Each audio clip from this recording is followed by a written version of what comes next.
Este era un Porsche 959 de 1988 y era uno de los coches más impresionantes fabricados en los años 80. También es uno de los modelos de Porsche más valiosos, raros, especiales y míticos de toda la historia de la marca. Porsche solo construyó 345 unidades para todo el mundo. Y hoy voy a analizar esta. Creo que es importante empezar esta review con un poco de historia de este coche tan especial. La historia del 959 está explicada con más detalle en otros lugares, pero aquí voy a dar un resumen general, y ese resumen empieza con el Grupo B. El Grupo B era un tipo de rally muy popular en los años 80, y las normas decían que un fabricante que competía también tenía que fabricar versiones de calle de sus coches de rally. El Grupo B nos dio el famoso Audi 4, el Ford RS200 y el Lancia 037. Algunos de los deportivos más icónicos de los 80. A principios de los 80, Porsche decidió que también quería competir en el Grupo B.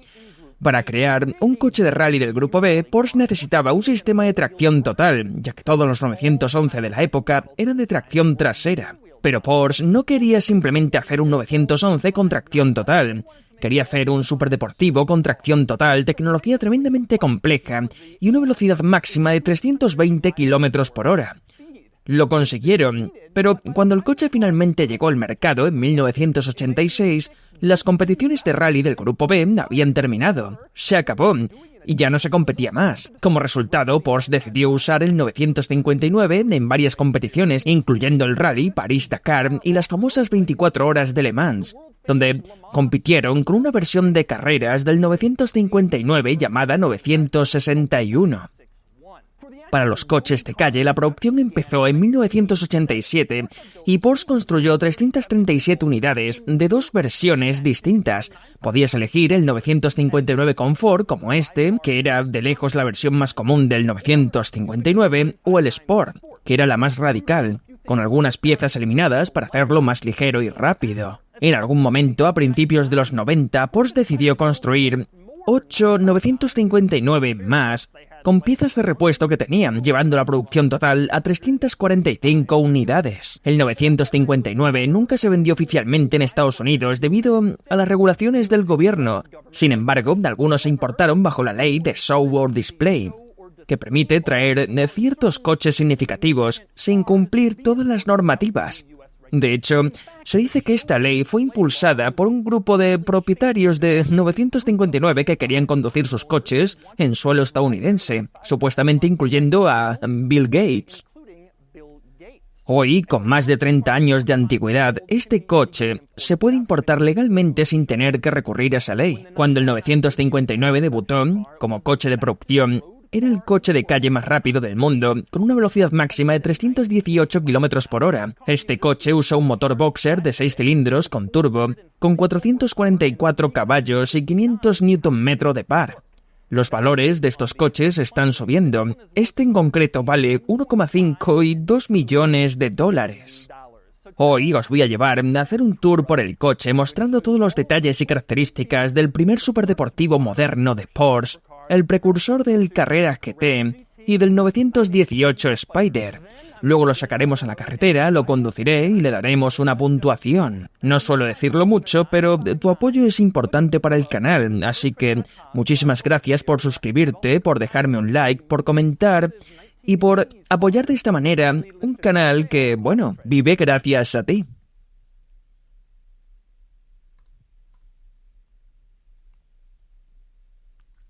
Empezamos con los detalles y características del 959 y lo hago por el tirador de la puerta. Abres la puerta tirando de esta pequeña palanca dentro del tirador. Hace un sonido de clic increíblemente satisfactorio.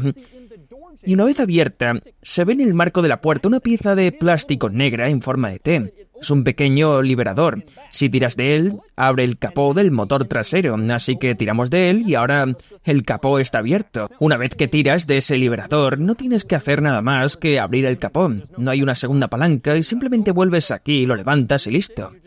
Hay un par de pistones hidráulicos a ambos lados que lo mantienen abierto, así que no necesitas ningún soporte extra.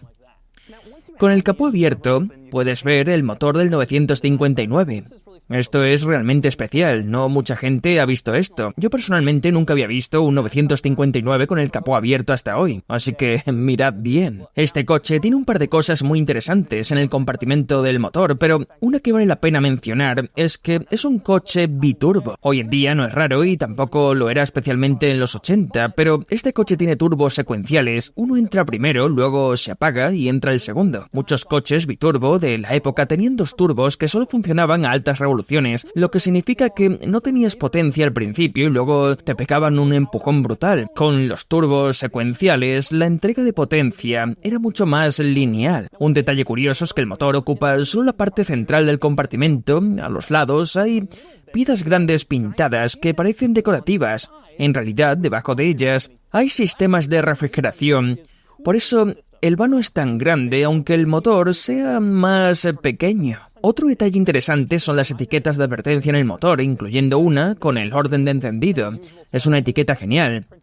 ¿No ves eso en un Toyota Camry? Volviendo a la carrocería, notarás varias trampillas. Una detrás de la puerta del conductor, otra detrás del copiloto y otra en el compartimento delantero, que es el maletero en este coche. Siempre me pregunté, ¿qué eran todas estas trampillas? ¿Tiene 3 depósitos de combustible? Pues hoy tengo la respuesta. La trampilla detrás del conductor es para el líquido de la suspensión hidráulica. Se abre con esta palanca amarilla y ahí es donde echas el líquido. También hay una varilla para comprobar el nivel. Y en el lado del copiloto, la trampilla es para el aceite del motor. Mismo sistema, palanca amarilla, abres y rellenas. La delantera es el depósito de combustible. Más sobre eso después. Por ahora, solo puedes conformarte con lo que acabas de ver. Otro detalle curioso atrás es la luz de freno. El coche tiene una luz trasera enorme que cruza todo el coche, pero al frenar solo se iluminan estos pequeños LED y el resto es reflectante. Ahora pasamos a las ruedas. Las ruedas en el 959 para mí son las ruedas más distintivas jamás puestas en cualquier coche. Me mostraste esta rueda. Podría identificarla fácilmente como una rueda de un 959 antes de casi cualquier otro diseño de rueda. Y hoy aprendí algo bastante interesante sobre las ruedas. Como podéis ver, no hay tuercas visibles. Eso es porque estas son ruedas de bloqueo central, así que solo tienen un gran bloqueo en el centro, como hacen los coches de carreras y muchos coches deportivos, pero no es un bloqueo central normal. ¿Cómo se quita la rueda de aquí? Bueno, primero quitas esta pequeña tapa sobre el cubo y luego no solo tomas una herramienta y quitas el bloqueo central. En su lugar, insertas la llave de encendido en la rueda para desbloquearla. Nunca había visto esto antes. El manual del propietario entra en detalle sobre esto. Una vez que has puesto la llave de encendido y desbloqueas la rueda, entonces tomas la herramienta de bloqueo central y puedes quitar la rueda. Sospecho que eso hace que sea la rueda más inrobable que exista, ya que quitarla es un proceso de 3 pasos que involucra a 3 herramientas diferentes, incluida la llave de encendido. Pero las ruedas, bastante extrañas, no son lo único inusual en el vehículo. Hay bastantes elementos inusuales que Porsche no había hecho antes. Ya mencioné la tracción total, pero hay más. Por ejemplo, algunos de los paneles de la carrocería están hechos de Kevlar y fibra de vidrio, en lugar de solo aluminio normal para ahorrar peso. Y eso es bastante adelantado su tiempo. Este coche también tiene neumáticos run flat, lo cual fue una gran innovación en su momento. Y de hecho, solo hay un tipo muy específico de neumático run flat, Bridgestone, que se puede instalar en estos coches incluso hoy, 40 años después.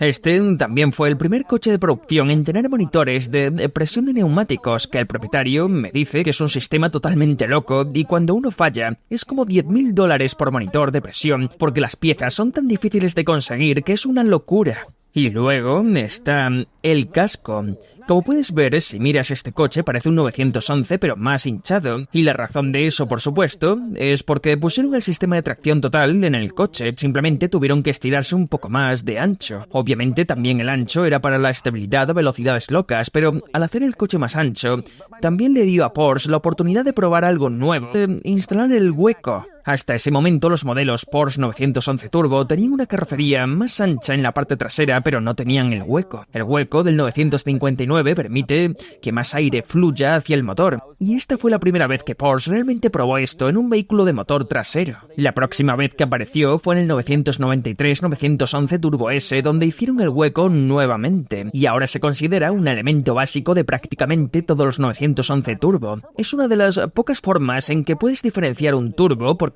tiene ese hueco en el guardabarros para que entre más aire. Otra cosa que me gusta es que en la ventana del lado del pasajero puedes ver que hay una pequeña pegatina diciendo no puedes robar la radio, este coche tiene un código. Esta era una medida antirrobo en ese momento. Si robabas la radio necesitabas un código para operarla. No conocías el código, así que la radio sería inoperable si la robabas. Pero imagina entrar en un 959 para robar la radio. Ser un joven en Alemania en los años 80. Subimos al 959, donde hay bastantes elementos interesantes para compartir, y voy a empezar con las cosas locas, y eso significa empezar con la palanca de cambios. En tu coche, si tienes una transmisión manual, tienes marchas 1, 2, 3, 4, 5 y 6, lo habitual, pero no en este. Este coche tiene una marcha antes de la primera. Está etiquetada como G y eso significa Golan en alemán, lo que quiere decir terreno o todoterreno. Este coche tiene una marcha todoterreno. Recuerda que te dije que participó en la carrera París-Dakar. Aunque pensemos en esto como un supercoche loco, no era su único propósito. También estaba destinado a ser algo así como un supercoche todoterreno, y esa marcha es una marcha de arrastre diseñada para velocidades realmente bajas para ayudarte a salir si te quedas atascado en algún lugar con este coche. Es ridículo. Así que solo estás en ella por unos pocos kilómetros por hora antes de cambiar a la verdadera primera, aunque muchos propietarios probablemente comienzan en primera ya que G es una marcha tan corta. Vale, obtienes el coche de rally París-Dakar, tienes la marcha G todoterreno, pero ¿aún no me crees sobre las habilidades todoterreno del coche? Mira esto, ¿recuerda que mencioné el fluido de suspensión hidráulica? Bueno, la suspensión en este coche lo levanta. La teoría aquí es, nuevamente, que si querías ir todoterreno en tu supercoche 959, girarías esta pequeña perilla y puedes ver que tiene 3 alturas de suspensión diferentes. Y luego el coche se eleva bastante rápido y llega a una posición sorprendentemente alta para poder ir todoterreno y enfrentar los senderos. Recuerda que este coche fue construido originalmente para el rally del Grupo B. Y así tenía sentido en ese momento tener suspensión elevable para poder ir de rally incluso en tu versión de producción. Se considera loco hasta el día de hoy, pero este coche tiene una marcha todoterreno y suspensión ajustable como un Land Rover. Otra cosa increíble era lo ajustable que era la suspensión del coche, porque más allá de solo subir y bajar, también era ajustable para diferentes condiciones de carretera. Mira esto, hay un pequeño mando que sale de la columna de dirección a la derecha y permite cambiar el modo de tracción. Puedes ver estas pequeñas luces en el cuadro de instrumentos en el medidor derecho. Y al mover el mando, ajusta entre 4 modos de tracción diferentes. El de abajo es un sol, eso es para tracción en seco, el siguiente son gotas para la lluvia, y luego tienes un copo de nieve, que es el hielo. Y luego arriba de eso tienes tracción total, que bloquea el coche en tracción total y asegura una distribución de par 50-50 entre las ruedas delanteras y traseras, así que puedes llevar tu coche desde la autopista a una situación de todoterreno en lado, si así lo quisieras. No puedes decir eso sobre muchos otros supercoches. Cuando estaba cambiando los modos de tracción hace un segundo, puede que hayas visto estas pequeñas agujas en el medidor cambiar. Cuando entra en modo de tracción total, saltaron un poco. Eso es porque estas agujas muestran la distribución precisa de potencia en cualquier momento. La de la izquierda muestra qué porcentaje de la potencia del coche va a las ruedas traseras, y la de la derecha muestra qué porcentaje de la potencia va a las 4 ruedas. Y sucede en tiempo real. Te muestra exactamente cuánta potencia va a las ruedas en un momento dado. Pero a pesar de toda esta locura y capacidades todoterreno, este coche también tenía un truco más de suspensión. Te da la capacidad de ajustar entre suspensión dura y blanda para cuando estés en pista o en carretera conduciendo rápido. Si quieres suspensión realmente dura para el mejor paso por curva, ajustas esta pequeña perilla en el medio con un pequeño amortiguador de más a menos. Y puedes marcar la dureza o suavidad exacta de la suspensión dependiendo del tipo de conducción que estés haciendo. Así que este coche tiene tracción todoterreno increíble, capacidad de despeje al suelo, pero también tiene ajuste de suspensión desde una perilla dentro del coche, lo cual era muy avanzado para la época, para habilidades en pista. Este coche es una maravilla. Ahora pasamos a otros detalles del interior del 959. Voy a empezar con el reloj. Puedes ver que en el centro hay un reloj bastante estándar, pero tiene 3 botones. Bueno, el botón de la derecha lo cambia de reloj a cronómetro, y puedes usar los 2 botones de la izquierda para iniciar y detener el cronómetro si estás en un circuito. Muchos coches hoy en día tienen esto con las pantallas de rendimiento, pero aquí tenemos un mecanismo de cronometraje temprano incorporado en un coche, bastante genial. Quiero hablar de algunas de las luces de advertencia interesantes del coche. El primer conjunto está sobre el estéreo. Puedes ver el famoso estéreo que no puedes robar.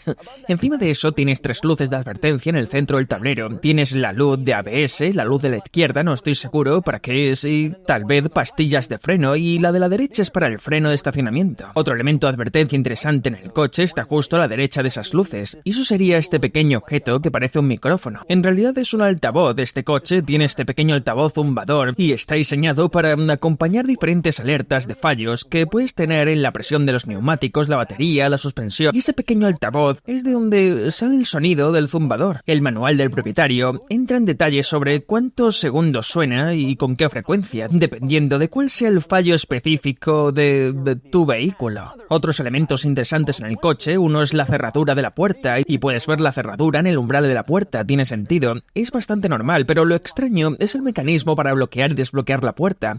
Para hacerlo, giras esta pequeña perilla en la puerta, giras y queda bloqueada, y luego giras y queda desbloqueada. Es una forma rara de bloquear y desbloquear la puerta, pero es lo que hicieron. El otro elemento inusual de bloqueo en el coche está justo en el medio, entre los diales de la suspensión. Tienes el botón de cierre central, lo presionas para bloquear y desbloquear las puertas, y el cierre central no era una característica especialmente común a mediados de los 80, especialmente en deportivos como este, así que debió ser un detalle bastante interesante. Hablando de mecanismos inusuales de bloqueo-desbloqueo, entrada y salida, tenemos la manilla interior de la puerta. Si miras el panel de la puerta, puede ser difícil identificar exactamente cuál es, pero es este pequeño objeto negro de plástico debajo de la agarradera de la puerta. Tiras y la puerta se abre y puedes salir. Otros elementos interesantes, el volante. Para mí es uno de los volantes más feos jamás puestos en un automóvil en la historia. Este volante también se usó en el 911 de esta era y es ridículamente feo. Son solo 2 barras horizontales y luego dice Porsche en el centro. En el 959 dice Porsche 959 en el centro, lo que lo hace mucho más cool, pero sigue siendo muy feo. Para activar la bocina, presionas la almohadilla central del volante y así suena la bocina de un Porsche 959.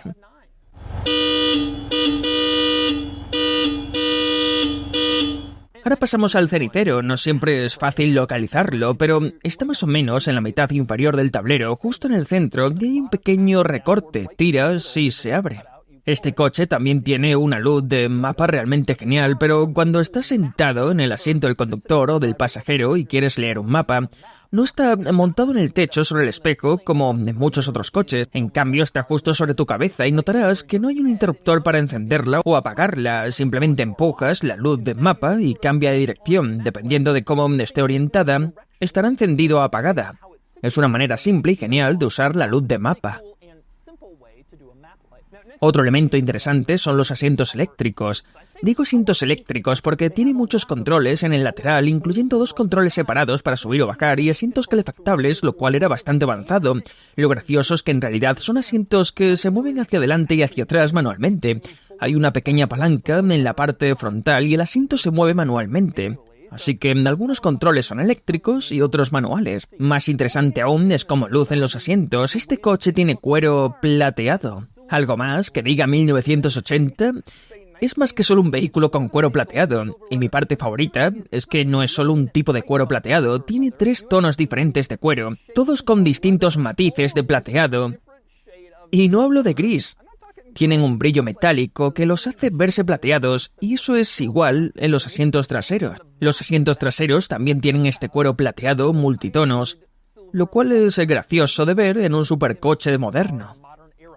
Y sí, me escuchaste bien, los asientos traseros del 959, al igual que el 911, tienen asientos traseros, así que ahora me convertiré en la única persona que haya visto subir a los asientos traseros de un Porsche 959.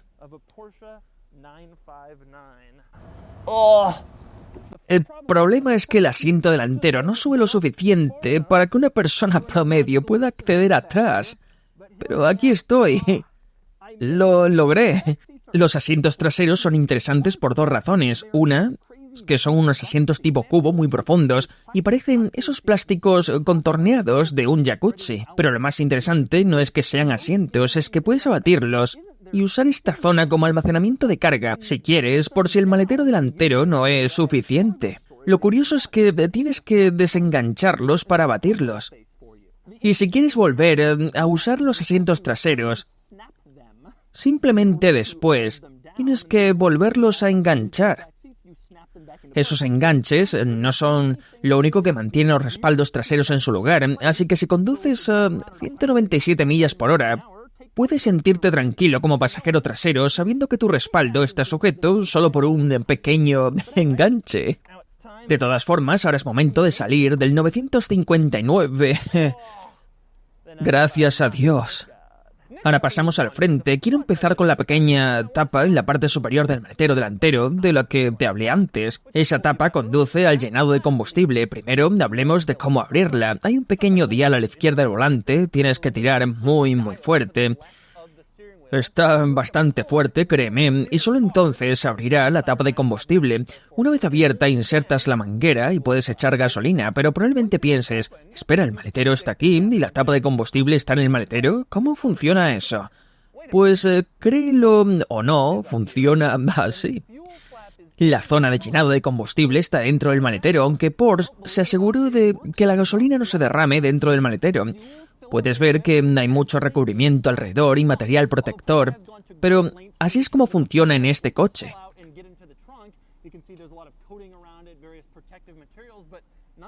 En el 911 el llenado siempre está en el guardabarros, pero en este coche por alguna razón decidieron colocarlo dentro del maletero. Hablando del maletero, hay varios elementos inusuales dentro. Mi favorito es que si levantas la alfombra gruesa y bonita, verás la mejor etiqueta de advertencia en la historia del automóvil. Te indica que si pones el 959 en un elevador, no debes colocarlo muy atrás porque este es un coche de motor trasero.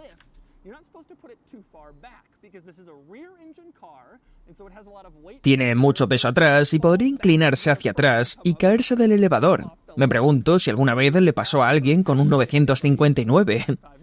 Espero que hayan visto esta advertencia y no lo intentaran.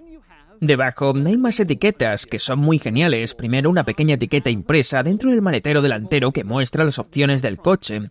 Esto está en el maletero delantero de todos los Porsche 911, Boxster y Cayman. Ves estas etiquetas y es genial, pero nunca había visto una en un 959. En este supercoche de producción limitada y valor de $1 millón, sospecho que pocos la han visto. También genial es la placa VIN en la base del maletero delantero. Es metal en relieve en lugar de una pequeña placa de plástico. Muy buena apariencia. Finalmente, el último elemento interesante dentro del maletero es bajo esta alfombra. Tiras de los pequeños enganches que la mantienen en su lugar y ahí está el botiquín de primeros auxilios. Siempre me burlé de los botiquines de coches, pero este es la madre de todos los botiquines. Lo abres y hay una cantidad increíble de vendajes. Mira esto.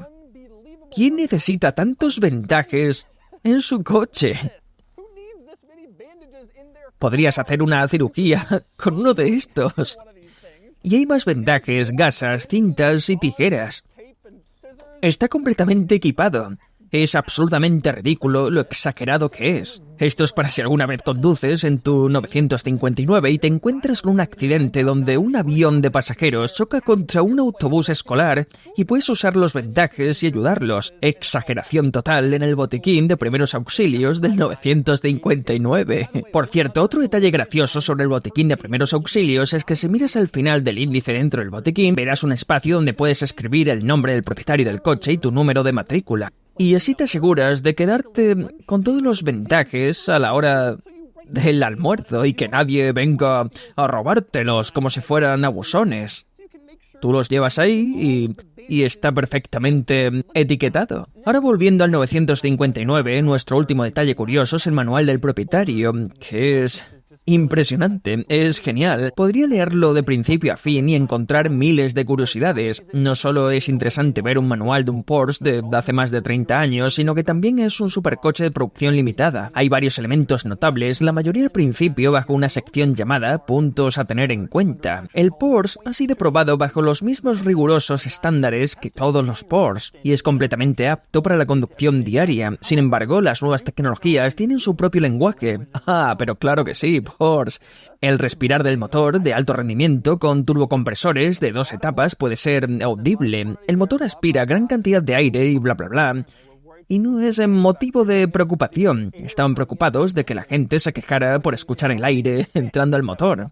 Así que lo pusieron en la página 6 indicando que no había nada de qué preocuparse. Mi favorito es que no es tan cómodo como una limusina. Ah, gracias, Porsche.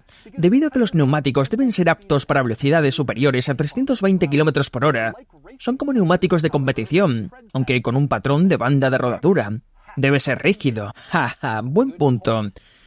Y vaya que lo es. De todas formas, la sección termina con las palabras finales. Le deseamos una conducción segura y un gran placer con su Porsche 959. Y con eso, de este coche salió al mundo. Más allá de eso, un detalle curioso que quiero señalar. En la página 60 muestran las luces de advertencia y hay un pequeño gráfico de la radio. Se puede ver que la radio está sintonizada al canal 95.9. ¿Quién dice que los alemanes no tienen sentido del humor? Otra línea genial en el manual es que incluso el Porsche 959 está sujeto a las leyes de la física. Esa línea es aún mejor, ya que es el primer ítem en la sección de seguridad.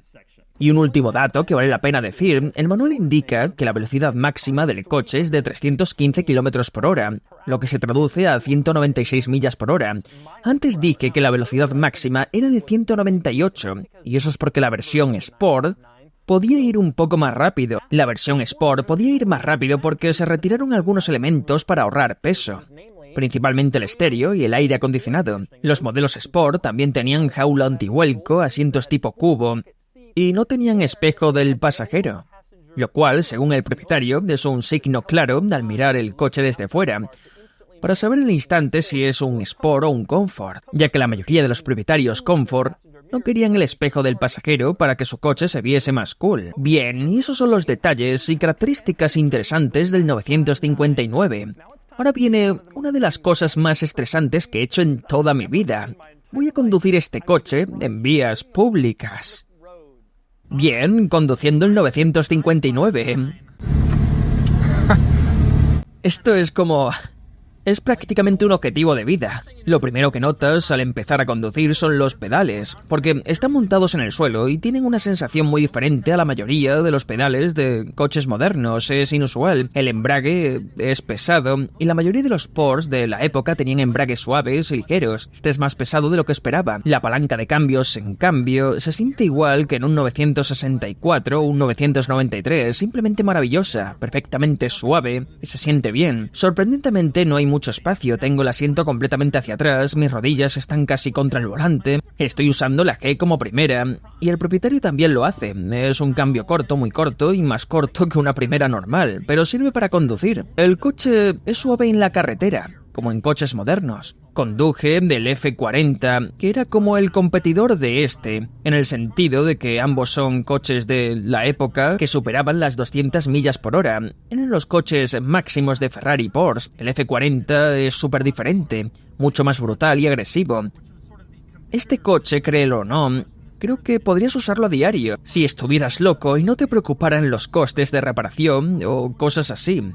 Este coche se siente mucho como un 911 de la época y de los 80. Por un lado, se ve similar realmente.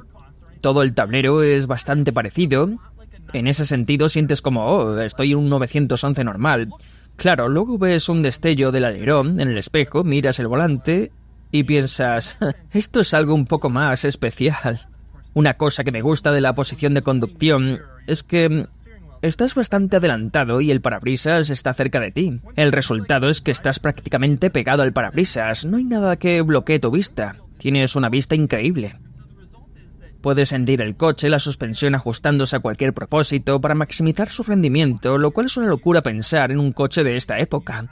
El punto de enganche del embrague es muy alto, así que requiere un poco de acostumbramiento, aunque ya me estoy adaptando. No se siente especialmente extraño. Solo hay que acostumbrarse a que el embrague no enganchará la mitad de su recorrido, sino en la parte superior. El propietario me dice que no mucha gente sabe lo que es cuando lo ve por la calle. Dice que mucha gente piensa que es un Porsche viejo. Incluso dice que encuentra personas que aman Porsche y ni siquiera lo miran 2 veces. Lo cual es gracioso. La mayoría de la gente no sabe realmente qué es el coche. Es uno de los iconos de la industria de todos los tiempos. Es algo gracioso conducirlo. Vas en un F40 y todo el mundo se vuelve loco, pero estás en este, que es aún más raro por un factor de 3, y es como, oh, mira, un tipo con su Porsche. Vale, vamos a ver qué pasa. Probablemente lo escucharéis más o menos.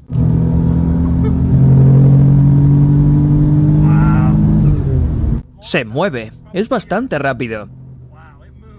Una cosa interesante, no parece tener tanta potencia, hasta que llegas a las 4000 revoluciones.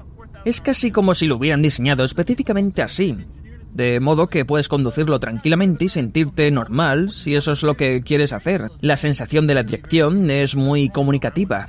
No la estoy forzando ni nada por el estilo, pero ya sabéis, los 911 de esta época eran geniales y este coche también lo es. Hay una cantidad mínima de juego en el volante justo en el centro muerto. El coche se siente como si tuviera un poco más de balanceo de carrocería. Es rápido, es bastante rápido, esto no es lento. Este coche es rápido e increíble. No lo puedo creer, honestamente me sorprende, no esperaba que fuera tan rápido. Ya sabéis, uno se deja engañar por una falsa sensación de seguridad, porque si has conducido 911 antiguos piensas, oh, solo estoy en un 911 viejo, y luego lo pisas a fondo, y llegas a altas revoluciones y piensas, wow, esto no es un 911 viejo. Y así fue el Porsche 959. Este coche es un absoluto icono, uno de los deportivos alemanes más importantes de todos los tiempos, uno de los modelos Porsche más importantes de todos los tiempos también, y estoy muy contento de haber tenido la oportunidad de enseñároslos a vosotros. También me alegra de haber podido explorar y conducir el coche, porque estos coches son tan raros que sospecho que pasarán años antes de volver a ver otro de estos nuevamente. Y ahora vamos con la puntuación. Sumándolo todo, la puntuación total es de 65 de 100, y aquí hay una comparación interesante, simplemente empata con el 997 Turbo, pero eso es un logro enorme considerando que 20 años separan a estos dos coches. Mejor aún, comparen el 959 con sus rivales de los 80, destruye el Ferrari F40, aunque el F40 es mucho mejor en las categorías de fin de semana, pero es casi imposible de usar con frecuencia. El 959 también supera al Testarossa y al Countach, pero por supuesto no puede vencer al poderoso Carrera GT.